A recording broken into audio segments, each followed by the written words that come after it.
মা না খায়া জীবন দিমু, তোমার দুধ খাইতাম না। বাচ্চা হরিণ চিনে, কিন্তু আমরা উম্মতের মধ্যে চিনে না।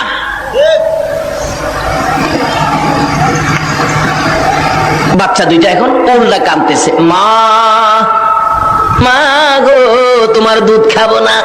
যেই নবী না হইলে জগৎ হইত না, এই নবীর সাথে বেয়াদবি করেছো, তোমার মতো মায়ের দুধ জীবন যাবে, আমরা খাবো না।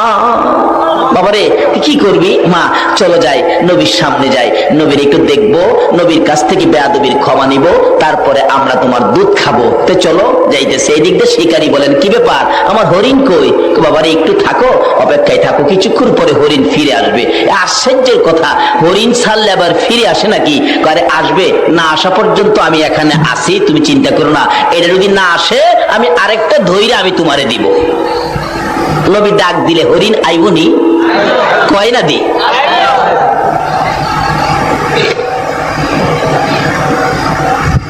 আচ্ছা দেখি, কিছুক্ষণ পর দেখা যায় আগে আগে মা হরিণীটা, পিছনে দুইটা বাচ্চা আসতেছে। রাসূল বলেন, বাবারে চিন্তা করো না, ওই যে তোমার হরিণ আসতেছে। শিকারী তাকায় দেখে হরিণ গিয়েছিল একটা, আসতেছে কয়টা? বাচ্চা দুইটা একটু যখন কাছাকাছি এসে গেছে, আমার নবীর সুন্দর চেহারা যখন দেখা যাইতেছে, বাচ্চাগুলো মার আগে আগে যায়। যেই নবীর বাচ্চারা পর্যন্ত ভালোবাসত গো, আজকে বুঝের হইয়া নবী চিনলাম না। যেদিন আমার নবী মক্কা থেকে হিজরত করে মদিনায় যায়, মদিনার ইতিহাস খুলুন, এখনো মক্কা মদিনা ইতিহাসের ঘন্টা বাজে। আমার নবী মদিনার সীমানার কাছাকাছি গেলে মদিনার লোকেরা দাঁড়িয়ে আছে, নবীকে ভালোবাসা দিবে।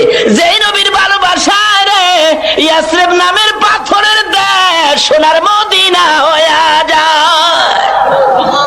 লোকেরা দাঁড়িয়ে আছে, নবীকে ভালোবাসা দিবে, কিন্তু বড়দের আগে বাচ্চাগুলো, ছোট ছোট ছেলে মেয়েগুলো একবারে সকলের সামনে গিয়ে দাঁড়িয়ে আছে, হাতে হাত ধরে। নবীজি কাছাকাছি আসার পর আরবি দিয়ে গান শুরু করে দিয়েছিলেন, তলাল বাদরু আলাইনা। আমি তাকে বাংলাতে গান বানাইছি। আমার নবী মদিনার সীমানায় গেলে রাসূল বলেন, ছোট্ট ছোট্ট ছেলে মেয়েরা সবার আগে আমাকে ভালোবাসা দিতে যাইয়া, বাচ্চাগুলো নবীকে ঘেরাও করে দাঁড়াইয়া সবাই ডাকতেছে, আরে মা আমিনার কোলে দেখো চাঁদ উঠেছে। বলুন, মা আমিনার কোলে দেখো চাঁদ উঠেছে, যাহারি প্রেমেতে জাহান পয়দা হয়েছে। হাইরে যাহারি প্রেমেতে জাহান। আমার নবী বলেন, আরে কচি কচি বাচ্চা ছেলে মেয়েরা, সত্যি কি তোমরা আমাকে ভালোবাসবি? বাচ্চারা বলেন, ইয়া রাসূলুল্লাহ, আমরা কসম খাইলাম গো, জীবনের বিনিময়ে আপনাকে ভালোবাসবো। রাসূল বলেন, প্রভু গো। বাচ্চারা বলে, জীবনের বিনিময়ে আমাকে ভালোবাসবে? আমিও কথা দিলাম এই দেশের মানুষকে ভালোবাসবো। আমার আল্লাহ বলেন, বন্ধু তোমার ভালোবাসার কারণে ইয়াসরিব নামের পাথরের দেশ আমি আল্লাহ সোনার মদিনা বানাইয়া দিলাম। যে নবীর ভালোবাসায়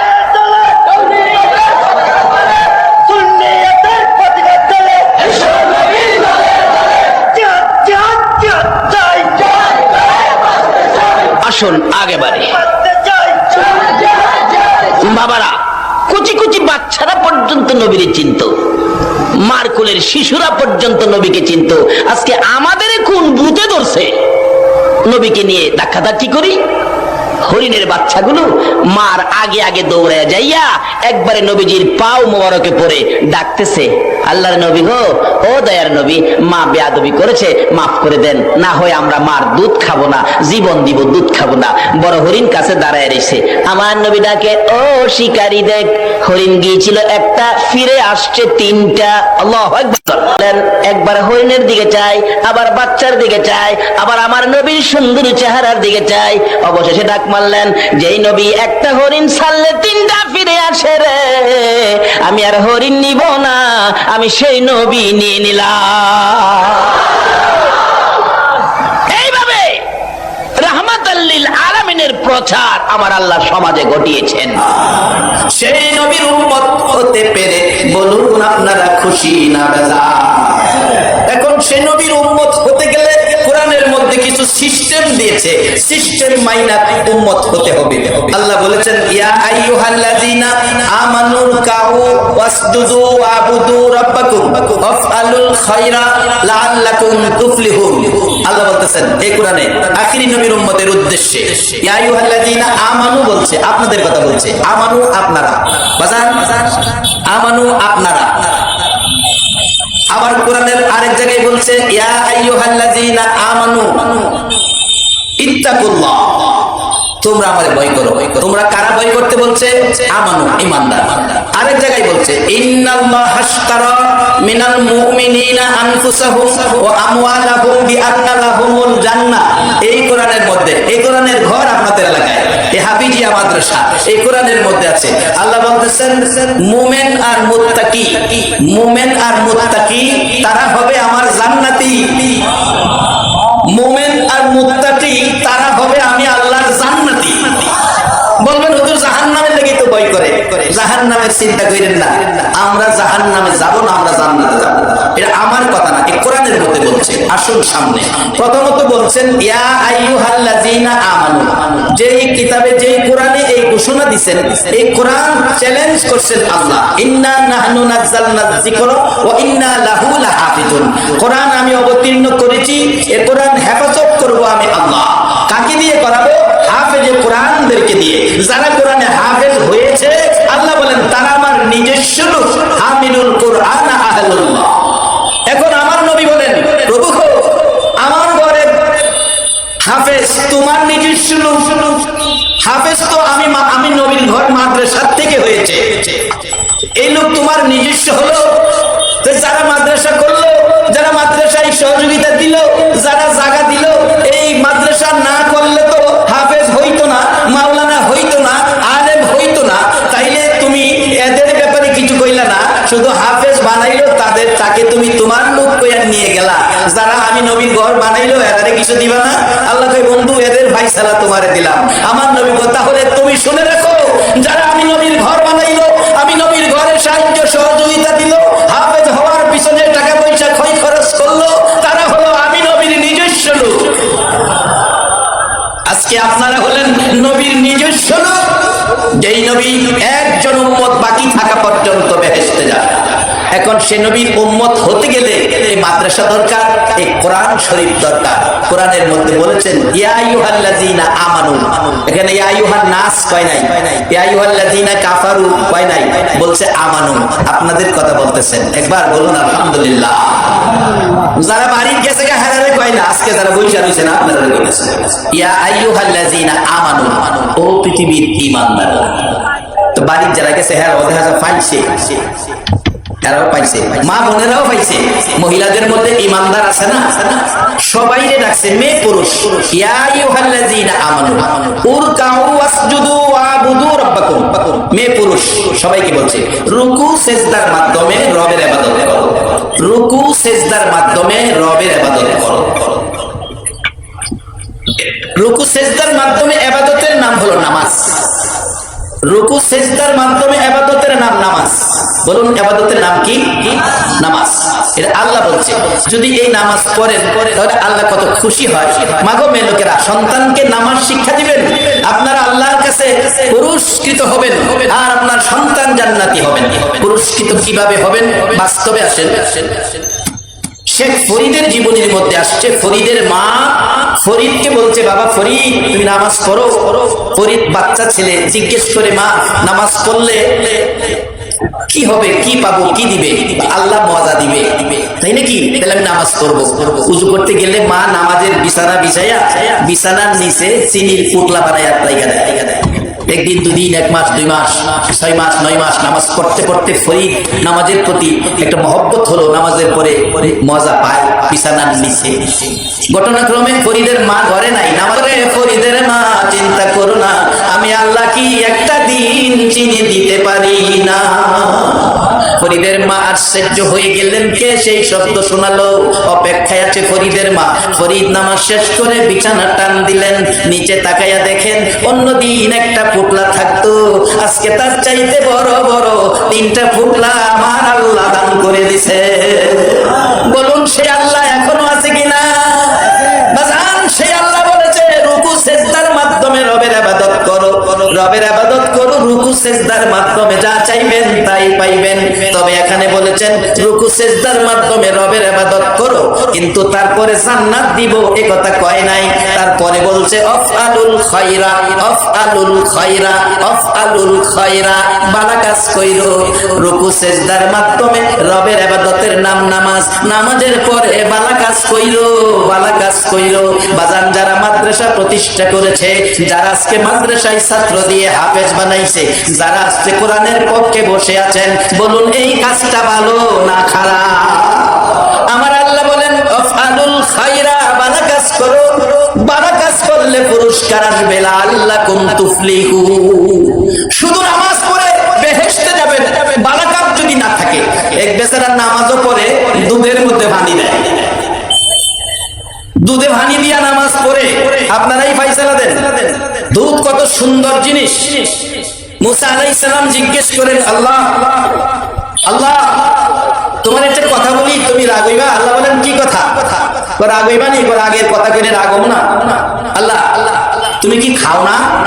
আল্লাহ কেন এই সাহস করে কে দিল? আমি জানি তুমি রাগ হইবা, তারপর মন চাইছে জিগাইলাম তুমি খাও না? কয় না আমি খাই না। না খাইয়া খাও কেমনে?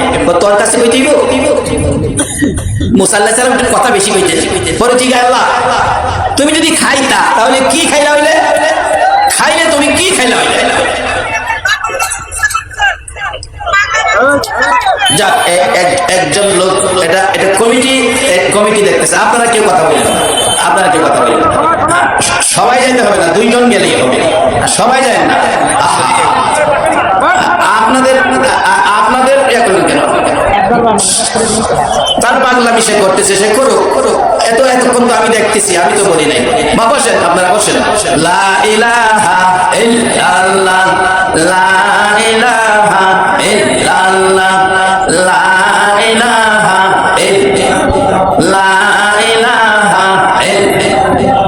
বাজান, মাহফিল কবুল হয়ে গেলে মাহফিল কবুলের নমুনা হলো এটা। হয়তো কেউ পাগলামি করবে, না হয় মাহফিলে কুকুর ঢুকাইয়া দিবে, না হয় মাহফিলে বিড়াল ঢুকবে। এই 3 নমুনা হলো মাহফিল কবুলের লক্ষণ। এতে বোঝা যায় মাহফিল কবুল হয়ে গেছে। সকলে একবার বলুন আল্লাহু আকবার। কারণ আপনারা মাহফিলে বসে আছেন, আপনাদের একটা চিরশত্রু আছে, হেরে চিনছেন? এর নাম কি? শয়তান। আমরা ভালো কাজ করলে কি এর কাছে ভালো লাগে? ভালো লাগে না। এই শয়তানের কাজ হলো হয়তো কোনো পাগল ঢুকাইয়া দিব, না হয় বিড়াল ঢুকাইয়া দিব, না হয় কুকুর ঢুকাইয়া দিব। এটা বোঝা গেল মাহফিল কবুলের শর্ত। একবার বলুন আল্লাহু আকবার। আবার আসুন, আমি শেষ দিকে যাচ্ছি। ভালো কাজ করবেন, ভালো কাজের মধ্যে নামাজের পর দুধে যদি পানি দেন, কাজটা কি ভালো না খারাপ? আরেক বেচারা 5 ওয়াক্ত নামাজ করে, তাহাজ্জুদ করে, 7 বার হজ করছে, এবার হজে যাইবার নিয়ত, মসজিদে বসে দোয়া চাই, দোয়া কইরেন এবার হজে যাবো, 7 বার গেছি, এবার 8 বার।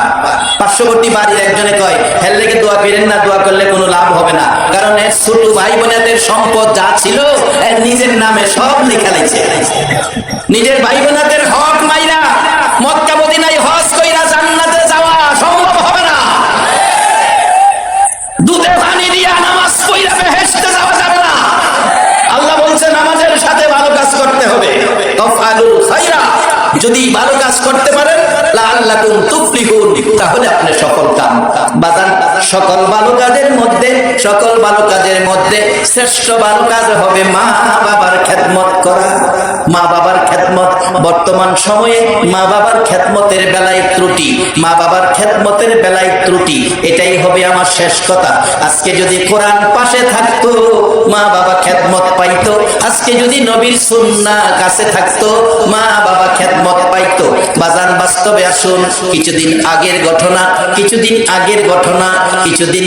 ঘটনা বরিশালের কাছাকাছি আপনার সাতক্ষীরার কাছে একটা জায়গার নাম আছে বাগেরহাট, খুলনার পাশাপাশি বাগেরহাটে একটা ছেলে মাকে বুড়া মাকে, যে মা এরে বাবারা ভাইরা, আমরা যেদিন ছোট সন্তান ছিলাম ঘরের মধ্যে রাত্র 4টা বাজে প্রস্রাব পায়খানা করে দিছি, গড়াগড়ি করে সারা শরীর পায়খানায় বড়াইছি। বাবা ঘুম থেকে উঠে বাতি জ্বালাইয়া ডাকতেছে, ঘুমিয়েছো? ছেলের পায়খানা সারা শরীর ধরা যাবে না, একবারে পায়খানা ভর্তি। দাদি ঘুম থেকে উঠে নাকে কাপড় দিয়ে ডাকতেছে, বৌমা ঘুম থেকে উঠো, পায়খানার গন্ধ সহ্য করা যায় না। এবার ফুফু ঘরে ঘুম থেকে উঠে বলছে, পায়খানার গন্ধ সহ্য করা যায় না। খালা ছিল বেড়াইতে পাশের রুমে, নাকে কাপড় দিয়ে ডাকতেছে, পরিষ্কার করো, দুর্গন্ধ সহ্য করা যায় না। সবাই নাকে কাপড় দিল, দুর্গন্ধ অনুভব করলো। একটা সত্য কথা বলবে গো মায়ের সন্তানেরা, একটা মানুষ নাকে কাপড় দিল না, দুর্গন্ধ লাগলো না, নিজের হাতে পায়খানার উপর দিয়ে ধরে ধুয়ে মুছে পরিষ্কার করে 2 গালে চুমাইতেছে। বলুন কতবার তাকাবি ততটা কবুল হজের নেকি তোমার আমল নামায় পায়া যাইবা। সেই মা কত কষ্ট করেছে ছোটকালে, কোনোদিন নাকে কাপড় দিল না। বাজান বাগেরহাটের বাস্তব ঘটনা, বাগেরহাটের জমিনে যারা ফেসবুক চালান, পত্রিকার খবরে দেখেছেন, ফেসবুকে এসেছে, মা বুড়া মানুষ বিছানায় প্রস্রাব পায়খানা করে দেয়, দুর্গন্ধ ঘরে থাকার মতো নয়। এবার সিদ্ধান্তে পৌঁছলেন ছেলের বউ, মাকে তো আর মারা যাবে না, জংলায় ফেলে দিব। এই উদ্দেশ্যে সকালবেলা একটা পলিথিন বস্তা নিয়ে মার পাশে দাঁড়াইলে মা ডাকতেছে, বাবা ছোটকালে তুমি যখন বিছনায় প্রস্রাব পায়খানা করতা, আমি মা পলিথিন কাগজ নিচে বিছাইয়া দিতাম, আজকে পলিথিন ব্যাগ বস্তা নিয়ে আইছো আমার নিচে কি বিছাইয়া দেওয়ার জন্য? কোনো কথাই বলে না ছেলেটা। ছেলের বউ দৌড়ায় আসছে, কাছে আসার পর 2 জনের সিদ্ধান্তে পৌঁছলে, একজনে বস্তায় ধরেছে, আরেকজনকে বুড়া মা, একেবারে দুর্বল বুড়া মাকে আরেকজনে ধরে বস্তার ভিতরে ঢুকাইছে। বস্তার ভিতরে ঢুকাইলে মা কান্দে, বাবা কেন রে বস্তার ভিতরে ঢুকাইছো?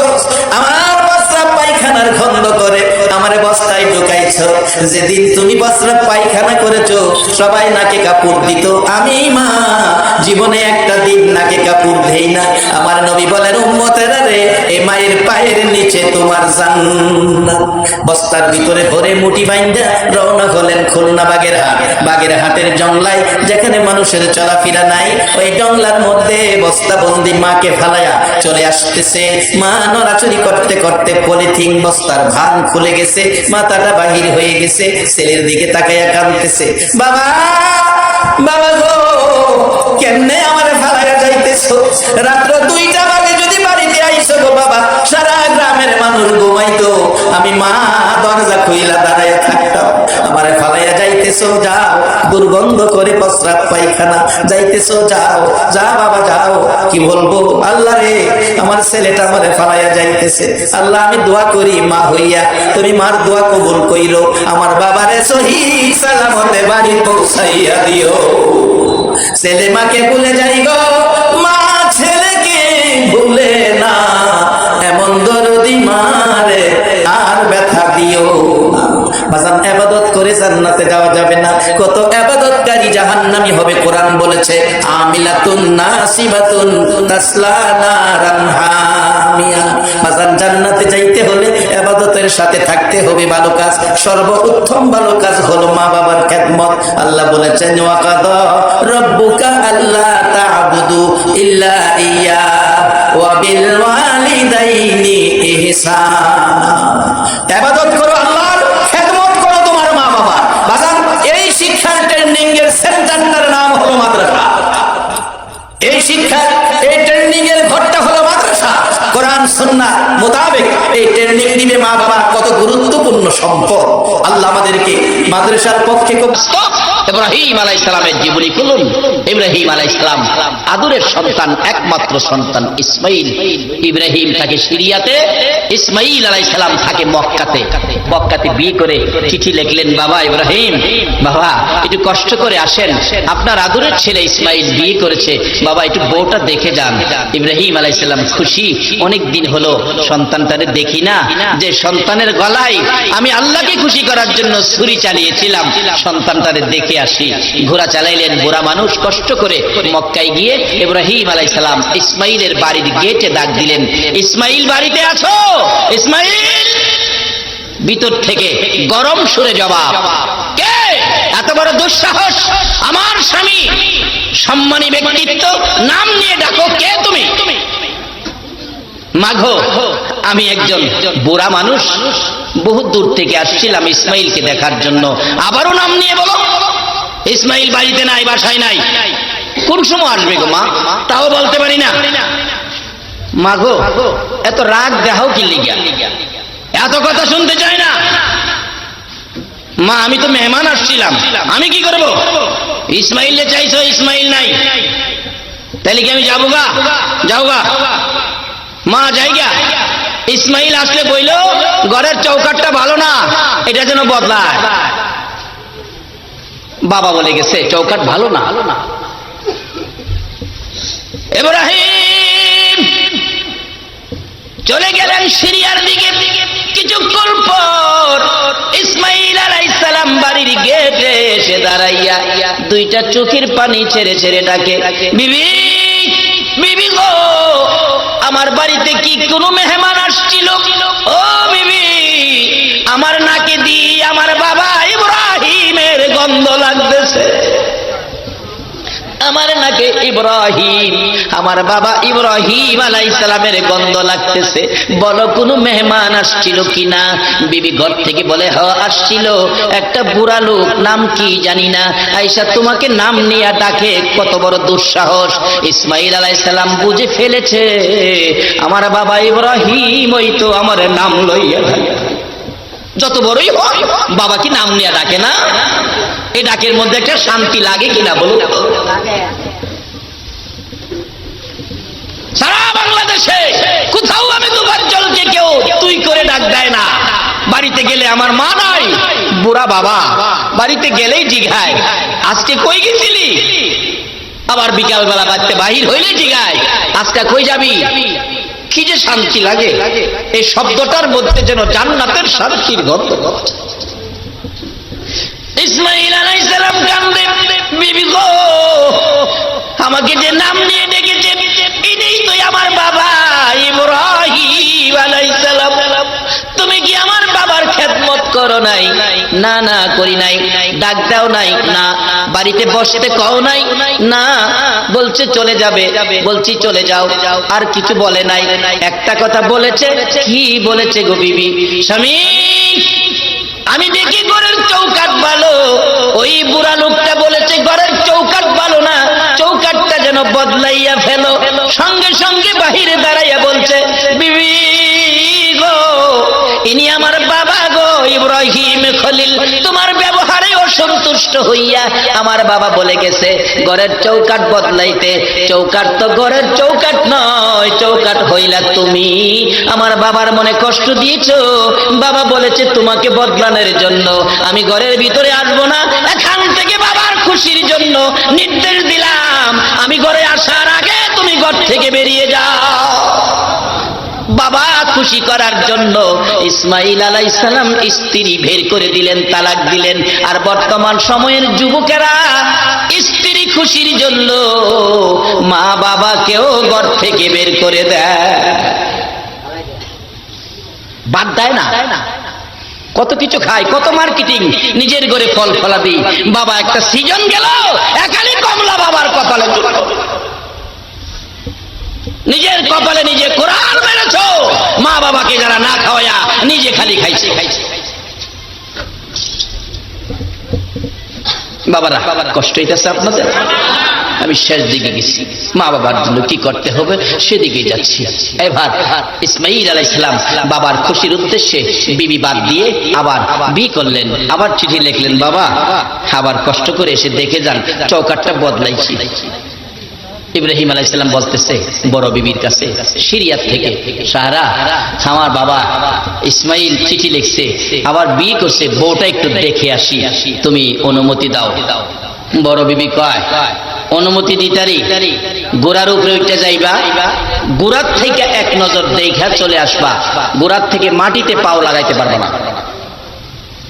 ইব্রাহিম আলাইহিস সালাম কয় সাহারা 12 বছর হয়েছে ইসমাইল যে দেখি না, আমার কি মনটা চায় না একটু ভালো করে দেখি? কোনো কথাই শুনতে চায় না। ওয়াদা দাও গোড়ার থেকে দেখাইবা, পাও লাগাইতে পারবা না। ইব্রাহিম আলাইহিস সালাম কয় চিঠি যখন লিখছে ছেলেটা, যাও ঠিক আছে, মাটিতে পাও লাগাবো না, গেলাম। ইব্রাহিম আলাইহিস সালাম বাড়ির গেটে গিয়ে ডাক দিলেন, ইসমাইল বাড়িতে আছো? সেদিনও ইসমাইল বাড়িতে নাই।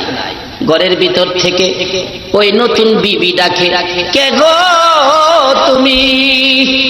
এত সুন্দর করে আমার স্বামী ইসমাইল ইসমাইল কইয়া ডাকো।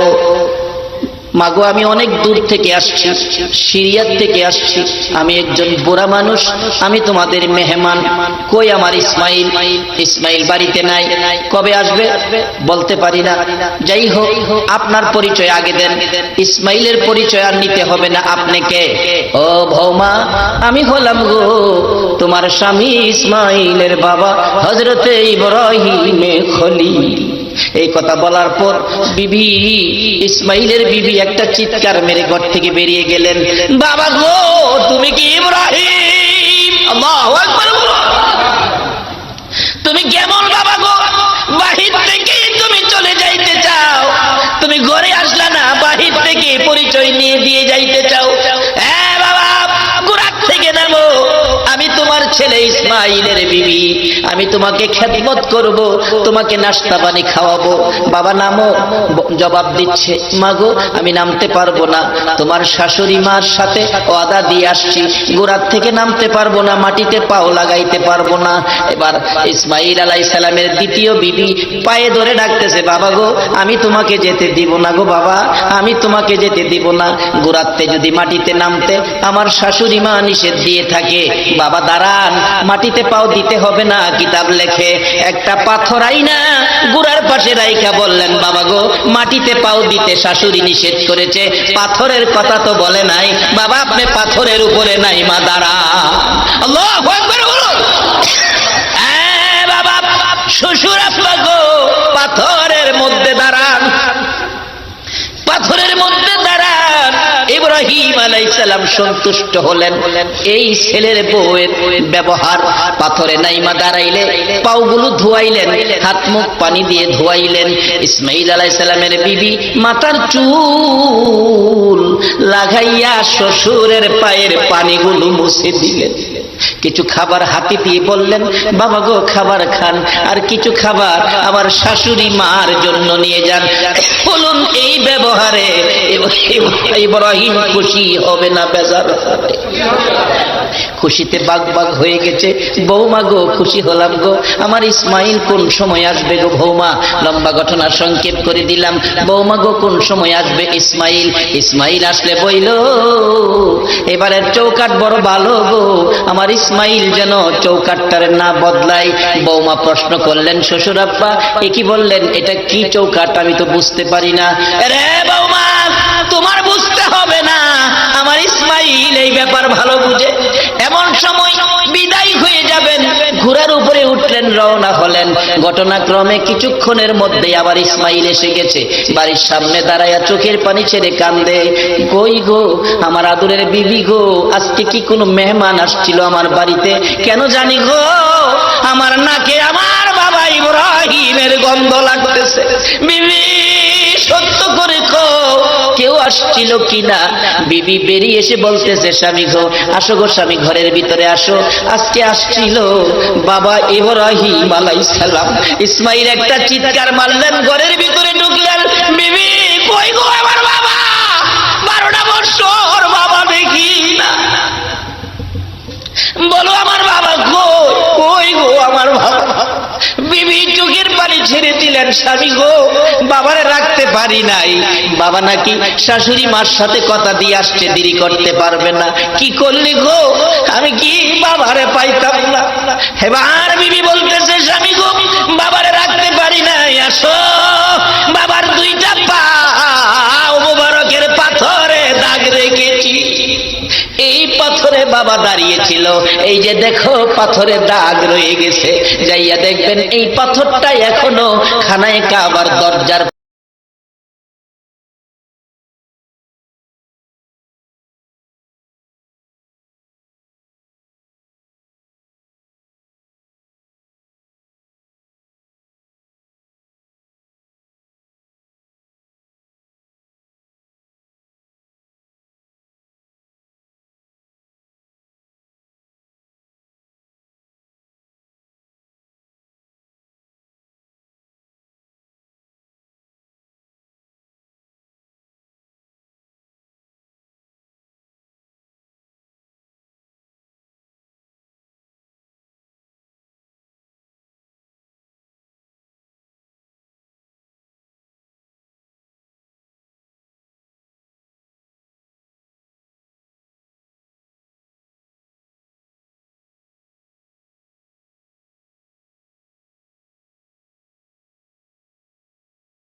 60 বছর ইবাদতের চেয়েও বেশি।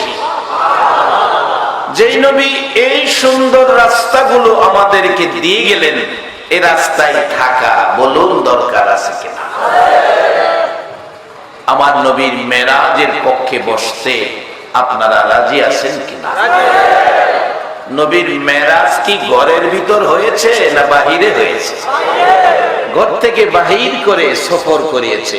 আজকে সেই মেরাজের মাসে আপনারা ইমানদার হয়ে ঘর থেকে বেরিয়ে আসছেন। আল্লাহ যেন এটা মেরাজের বরকতে কবুল করে নেয়। বাবা ভাইরা আসুন, এই মাহফিলে আমাদের বসতে হবে। এই জন্য আমরা মহামান্য আমাদের কিছু রাস্তা আছে, যেমন মহামান্য যিনি, ইনি রাষ্ট্রপতি। আমাদের ভৈরবে রাষ্ট্রপতি ছিল, তো এই ব্যাখ্যাটা আমি খুব ভালো বুঝি। রাষ্ট্রপতি হওয়ার পর তার উপর প্রটোকল আরোপ হয়। প্রটোকল বিধিবিধান নিয়ম নীতির মধ্যে থাকতে হয়। ইচ্ছে করলে রাষ্ট্রপতি বঙ্গভবনের সামনে দাঁড়ায় একটা চা খাইতে পারবে না, প্রটোকলে নাই। কিন্তু একজন মাননীয় ব্যক্তি, এমপি মহোদয়, মন্ত্রী মহোদয় চার দোকানে আপনার ঘরে বাইরে চা খাইতে পারবে, কিন্তু একজন রাষ্ট্রপতি পারবে না। তার উপর প্রটোকল আছে। আমরা যেমন কোরআন শরীফের মধ্যে আল্লাহ আমাদেরকে দামি ঘোষণা করেছেন, আমরা মহামান্য, আমাদের উপর প্রটোকল আছে। রাসূল বলেছেন তোমাদের উপর দুইটা জিনিস আমি দিয়ে গেলাম, একটা হলো আল্লাহর কোরআন, আর একটা হলো নবীর সুন্নাহ। এই দুইটার মধ্যে যারা থাকবে তারা জাহান্নাম কি জিনিস দেখবেই না, বিনা হিসাবে 10টা পৃথিবীর সমান একটা জান্নাতের মালিক হয়ে যাবে। এই ব্যক্তিগুলিকে যারা জবানে পড়েছে কালিমা লা ইলাহা ইল্লাল্লাহু মুহাম্মাদুর রাসূলুল্লাহ, যার বাস্তব হযরত হাসান বসরি রাহমাতুল্লাহ আলাইহির জীবনী। ওনার বাড়ির পাশে এক ভদ্রলোক আগুনের পূজা করেন, যার নাম কিতাব লেখে শামাউন। কিতাব প্রমাণ করে শামাউন আগুনের পূজা করতে করতে একেবারে বৃদ্ধ, জয়ীফ, বিছানায় পড়ে গেছে। হাসান বসরি রহমাতুল্লাহ আলাইহি বাড়িতে গিয়ে পরামর্শ দিলেন, এ শামাউন, জীবনটা শেষ করলা আগুনের পূজা করে, তুমি কালিমা পড়ে আখিরি নবীর উম্মত হও, তোমার ভাগ্য ভালো হবে, তুমি জান্নাতি হবে। শামাউন বললেন, হাসান বসরি, আমি যে কালিমা পড়ে আখিরি নবীর উম্মত হইলে জান্নাত পাবো, তার গ্যারান্টি কি? হাসান বসরি গ্যারান্টি দিলেন, মান ক্বালা লা ইলাহা ইল্লাল্লাহু ফাদাখালাল জান্নাহ, এই কালিমা যারা পড়ছে অবশ্যই তারা বেহেশতে যাবে। হাসান বসরি রাহমাতুল্লাহ আলাইহির এই পরামর্শ শুনে শামাউন গাল বেয়ে চোখের পানি ছেড়ে দিলেন। এরে হাসান বসরি, এত সুন্দর পরামর্শ আমার আগে দিলি না? আগে যদি এই পরামর্শ পাইতাম, আখিরি নবীর উম্মত হয়ে জান্নাতি মেহমান হতাম। জীবনে দুনিয়ার জমিনে যতদিন থাকি ভালো কাজ করে যাইতাম। বাবারা, আমার আল্লাহ কোরআন শরীফের মধ্যে ঈমানদারদের প্রতি নির্দেশ করেছেন, ইয়া আইয়ুহাল্লাযীনা আমানুর কাউ ওয়াসজুদু ওয়াবুদু রাব্বাকুম আফআলুল খায়রা লাআল্লাকুম তুফলিহুন। সকল মানুষকে কয় না, আমানু, ঈমানদারদেরকে ডাকে। ও আমানু, ঈমানওয়ালা, কালিমাওয়ালা, আখিরি নবীর উম্মত, মুসলমান, রুকু সেজদার মাধ্যমে রবের ইবাদত করো, এরপরে জান্নাত দিব কয় না, এরপরে বলে ভালো কাজ করো। রুকু সেজদার মাধ্যমে ইবাদতের পর ভালো কাজ করো, তাহলে বোঝা গেল রুকু সেজদার মাধ্যমে যে ইবাদত, এটার পরেও মনে হয় আমরা কিছু ভেজাল করি। এই জন্য আল্লাহ রুকু সেজদার মাধ্যমে ইবাদতের সাথে ভালো কাজ রাখলেন। ভালো কাজ করো, যদি ভালো কাজ করেন তাহলে পুরস্কার কি? লাআল্লাকুম তুফলিহুন, সফল কাম হবে, অর্থাৎ জান্নাতি হবে। এটা কিন্তু আপনাদেরকে বলতেছে, ইয়া আইয়ুহান নাস কয় নাই, আমানু কইছে। আজকে যারা মাহফিলের আয়োজন করেছে একটা সত্য কথা বলবেন, যাদের আয়োজিত মাহফিলে 60 বছর ইবাদতের নেকি পাইলেন, এই আয়োজন কালিমা পড়ে আখিরি নবীর উম্মত হও, হাদিস বলেছে তুমি জান্নাতি হবে। হাসান বসরির কথা মতো শামাউন আর দেরি করে নাই, সাথে সাথে কালিমা পড়ে মুসলমান হয়ে গেলেন। মুসলমান হয়ে ডাকতেছে, হাসান বসরি রে, জীবনে ভালো কাজ করার বয়স নাই, শারীরিক শক্তি নাই, কবে জানি মৃত্যু হয়ে যায়। এরে হাসান বসরি, তুমি একটা কাগজের মধ্যে লিখিত দাও, আমি আখিরি নবীর উম্মত হয়েছি জান্নাতে যাওয়ার আশায়। এই লিখিত কাগজটা আমি যেদিন মৃত্যুবরণ করব, তুমি হাসান বসরি আমাকে গোসল করাইও, বেশি করে গরম পানি দিও। শুনেছি আজরাইল যখন রূহ বের করার জন্য আক্রমণ করে, সমস্ত শরীরের রগগুলো টাইনা টাইনা ছিঁড়ে। রে হাসান বসরি, শুনেছি আজরাইল যখন রূহ বের করে এমন আক্রমণ করে রে হাসান বসরি, হাড্ডির সাথে গোশত রাখে নাই। গরম পানি বেশি করে দিয়ে আমারে গোসল করাইও, শরীরে জোরে চাপ দিও না, হালকা করে চাপ দিয়ে আমারে গোসলটা করাইও। কাফন পরানের আগে এই কাগজটা কাফনের ভিতরে দিয়ে দিও, কারণ জীবনে কোনো ভালো কাজ করার সময় আমার ছিল না। কবরে যাইয়া কোনো প্রশ্নের সম্মুখীন হইলে এই কাগজটাই দেখাবো। আখিরি নবীর উম্মত হইলে বলে আল্লাহ জান্নাত দেয়, এটাই আমি ভালো কাজ করে কবরে আইছি, এর বেশি কোনো কাজ আমার আমলে নাই, এই কাগজটা দেখাইয়া আমি জান্নাতি হব। হাসান বসরি কথা মতো তাই করলেন। মৃত্যুর পরে কবরে রাইখা চলে আসলেন সবাই, গভীর রাত্রে ঘুমিয়েছেন সবাই।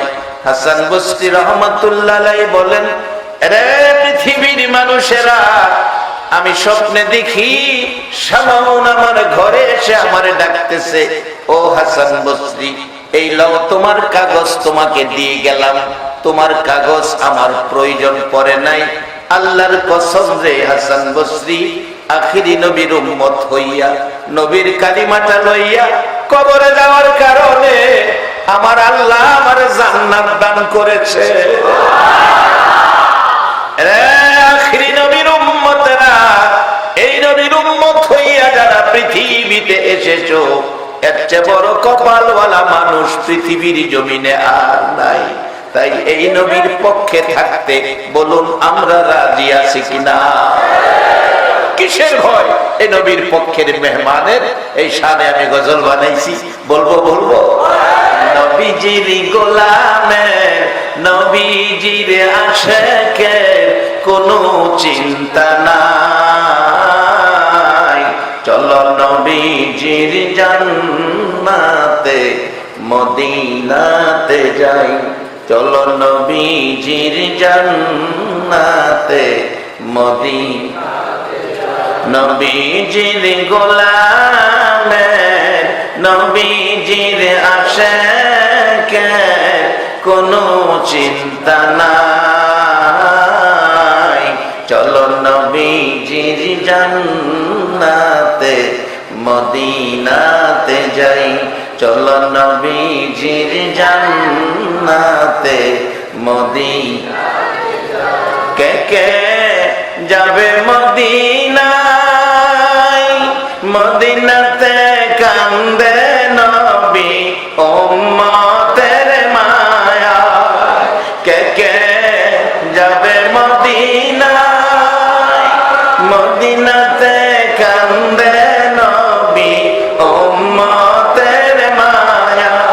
দিনী রজনী কান্দেন যিনি, দিনী রজনী কান্দেন যিনি, শুয়ে রোয়া যায়, চলো নবীজির জান্নাতে মদিনাতে যাই, চলো নবীজির জান্নাতে মদিনাতে যাই।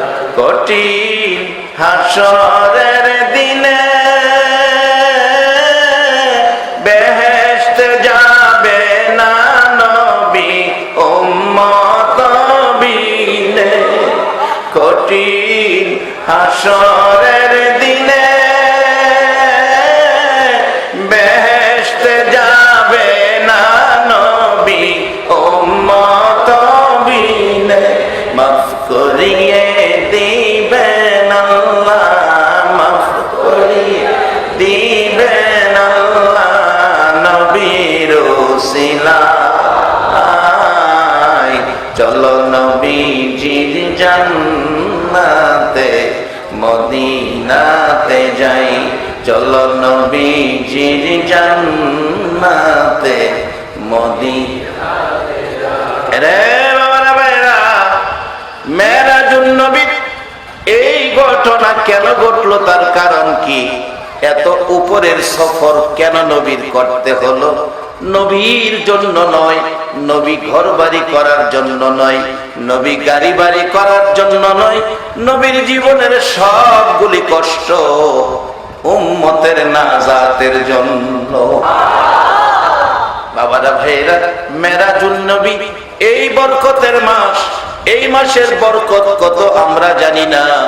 এই মাসটা হলো ভালোবাসার মাস, এই মাসটা গুনাহ মাফের মাস, এই মাসটা দাবি আদায়ের মাস, এই মাসটা দোয়া কবুলের মাস, এই মাসটা জান্নাতের ফায়সালা হওয়ার মাস। একবার বলুন আল্লাহু আকবার।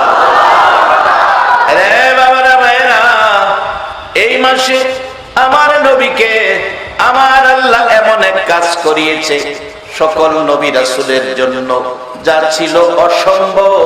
পৃথিবীর সকল নবী রাসূলের জন্য যা ছিল অসম্ভব, আমার নবীর জন্য সেইটা হয়ে গেল সম্ভব। এমন এক সফর আমার আল্লাহ তার বন্ধুকে করাইলেন যা কোনো নবী রাসূলের পক্ষে সম্ভব ছিল না। কেন এই সফর এত উপরে নিয়ে গেলেন? বাবারা, ইচ্ছে করলে যে আলোচনাগুলো কাবা কাউসাইনে বসে বন্ধুর সাথে বন্ধু 27 বছর আলোচনা করেছেন, ইচ্ছে করলে মদিনায় বসে করতে পারতেন, ইচ্ছে করলে মক্কায় বসে করতে পারতেন। কেন মক্কা মদিনায় বসে না করে এত উপরে নিয়ে গেলেন? এর মধ্যে হাজারো কারণ দেখা যায়।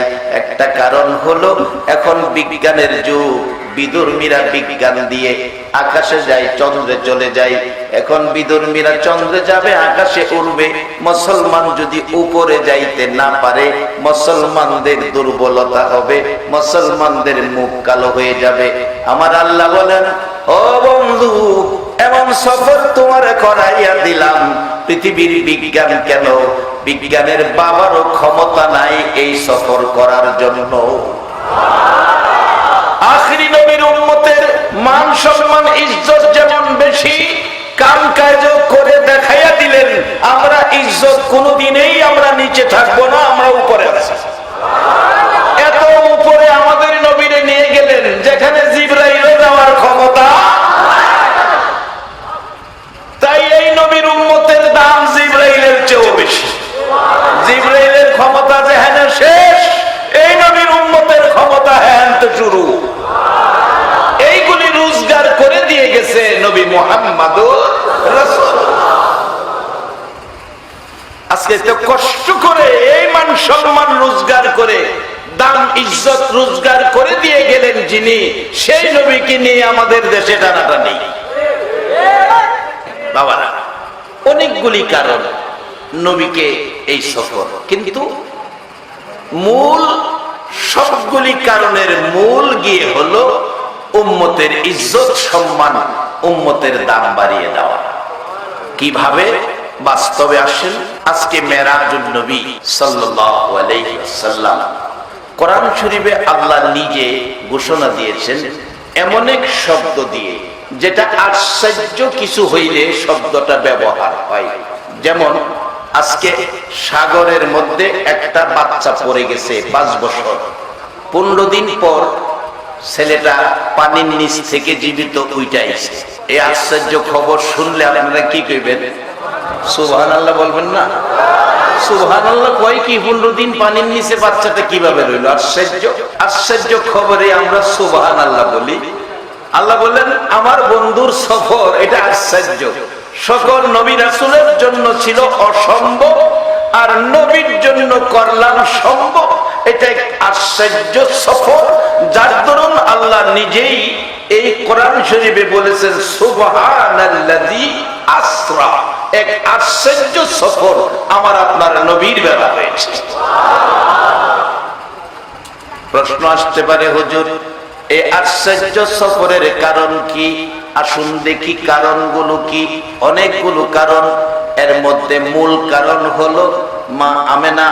মা আমেনা বলেন, পৃথিবীর মানুষের রে, আমার এতিম মোহাম্মদ, আমার এতিম মোহাম্মদ যেদিন আমি আমেনার এতিম খানায় তাশরিফ এনেছে, আমি আমেনার মক্কার এতিম খানায় যেদিন তাশরিফ এনেছে, সেদিন আমি আমেনার ঘরে বাতি জ্বালানোর মতো এক ফুটা তোল ছিল না। এরে পৃথিবীর মানুষেরা, যখন আমার এতিম মুহাম্মদ আমার ঘরে যখন তাশরিফ এনেছে, আমি দেখি আমার ঘরে যেন সকাল বেলার উদিত সূর্যটা আমার ঘরের মধ্যে প্রবেশ করেছে। আমি আশ্চর্য হয়ে তাকিয়ে দেখি এত সুন্দর আমার এতিম খানায় তাশরিফ এনেছে। এতিম উদিত সূর্যের মতো সুন্দর, কিন্তু সেজদা অবস্থায় পড়ে আছে, কান্নাকাটি করছে না।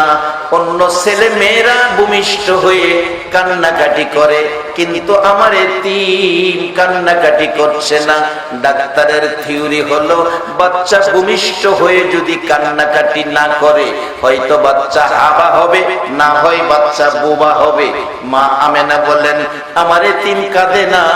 তাকিয়ে দেখি সেজদায় পড়ে আছে, পরনের মধ্যে জান্নাতি পোশাক লাগানো আছে। এরে পৃথিবীর মানুষেরা, এমন এতিম দুনিয়ায় আসলো রে, যার শরম জায়গা আমি মা হইয়া কোনোদিন দেখি নাই। আমি মা হইয়া কোনোদিন দেখি নাই। আমার কলিজার টুকরা মুহাম্মদ এতিম হইয়া দুনিয়ায় আসলো, সেজদা অবস্থায় পড়ে আছে, কান্নার বন্ধুর দুঃখ হিসাব শুরু করে দিলেন। শুধু তাই নয়, 6 বছর বয়স পুরা হইতে না হইতে দরদি মা দুনিয়ার থেকে বিদায় হয়ে গেলেন। আমার নবী আবওয়া নামক স্থানে কচি কচি আঙ্গুল মুবারক দিয়ে বালু সরাইয়া আবওয়া নামক স্থানে মাকে দাফন করে উম্মে আইমানের কোলে উঠে উম্মে আইমানের কাঁধের উপর মাথা মুবারক রেখে আমার নবী কান্দে। উম্মে আইমানের কাপড় ভিজে যাইতেছে। উম্মে আইমান ডাকে, বাবা মুহাম্মদ, জীবনে একটা দিন বাবা কইয়া ডাকলা না, একটা দিন বাবা দেখলা না। আজকে মা হারাইয়া আমার কুলে আমার কাঁধে মাথা রাইকা কাঁদো গো বাবা মুহাম্মদ। আমি উম্মে আইমান কথা দিলাম, যতদিন আমি বেঁচে থাকি গো বাবা, আমি তোমার খেদমতে থাকবো, তোমার বাড়ি আমি ছাড়বো না। কুলে লইয়া বাড়িতে যাচ্ছে, মক্কার দিকে ঢুকছে। নবীজির দাদা আব্দুল মুত্তালিব দৌড়াইয়া সামনে যাইয়া দেখে, এরে উম্মে আইমান, আমার বৌমা আমেনা কই? আমার নাতি তোর কুলে কেন? আমার নবী দাদার কণ্ঠের আওয়াজ পাইয়া উম্মে আইমানের গর্দান থেকে মাথা মোবারক উঠাইয়া দাদার দিকে হাত বাড়াইয়া ডাকে, দাদা গো, আমার মা নাই, বাবা নাই। আমার আল্লাহ বলেন, বন্ধু গো, মা হারা বাবা হারা ব্যথার পাহাড় বুকে। দাদা এত আদর করতেন, রাত্রে ঘুমাইলে গলায় ধরে ঘুমাইতেন, বুকের মধ্যে লইয়া ঘুমাইতেন। নবীজির বয়স 8 বছর পার হয়ে গেলে দাদা অসুস্থ হয়ে গেলেন। দাদা চোখের পানি ছেড়ে নাতি বুকে লইয়া কাঁদতেছিলেন। লম্বা ঘটনা, সকল ছেলেরা জড়ো হইল, আব্বা কাঁদতেছেন কেন? কান্দিরে মন কয় আমি বাঁচবো না, আমার এতিম নাতি মোহাম্মদকে তোরা কে নিবে? একজনের পর একজন আসছে, কাউকে দিলেন না। নবীজির আপন চাচা আবু তালিব, আপন চাচা আবু তালিব সকলের ছোট, আয়েশা হাত বাড়াইলেন, বাবা আমাকে দেবেন নাকি আপনার নাতি কবর নিবেন? একটা চিৎকার মারছে আব্দুল মুত্তালিব, রে আবু তালিব আমি তাকিয়ে আছি, কোন সময় তুই হাত বাড়াইবি? আমার তিন মোহাম্মদকে তোর হাতে রাইখা আমি কবরে যাব। এরে চট্টগ্রামের ভাইয়েরা বাবারা, কে গো সেই নবীর ভালোবাসায় বসে রইছ? আমার মন বলে এখন যদি সেই সময় হতো, আর যদি ডাক দিত আব্দুল মুত্তালিব আমার তিন নাতিরে তোরা কে নিবে? বলুন আপনারা সবাই নেওয়ার হাত বাড়াইতেন কিনা? যারা এই নবী নেওয়ার জন্য অন্তর কাঁদে, একদিন সেই নবীর দিদার ঘুমের ঘরে নসিব হয়ে যাবে ইনশাআল্লাহ। নবীজিকে যদি স্বপ্নেও কেউ দেখেন, জাহান্নামের আগুন জানি কি হবে। আল্লাহ জীবনে আর কিছু দেখবা না দেখ, নবীজিকে একটা রাত্রে ঘুমের ঘরে স্বপ্নে দেখাইয়া দেখ। সকলে বলুন আমিন। বাবারা আসুন, এই কষ্টের পর কষ্ট। নবীজি বাবা দেখে নাই, মা বলে ডাকার স্বাদ মিঠাইতে পারে নাই, মা ডাক দেওয়ার ব্যথা বুকে থাকতে থাকতেই আদরের দাদা দুনিয়া থেকে বিদায়। এবার চাচা আবু তালিবের ঘরে লালিত পালিত মা খাদিজার সাথে বিবাহ, মা খাদিজার সাথে বিবাহ, চাচা আবু তালিব দুনিয়া থেকে বিদায়। এত আদর করতেন, চাচা বিদায়, নবীজির ব্যথা বাড়তেই আছে। মক্কাবাসীর যন্ত্রণায় মা খাদিজাও দুনিয়া থেকে বিদায়ের পর মক্কাবাসীর যন্ত্রণায় আমার নবী চলে গেলেন মদিনায়। মদিনা থেকে আসতেছেন নবী 10,000 সাহাবী নিয়ে, মক্কায় ঢুকবেন। মক্কাবাসীরা ভয় পাইতেছেন, যেভাবে আসতেছে আমরা টিকতে পারবো না।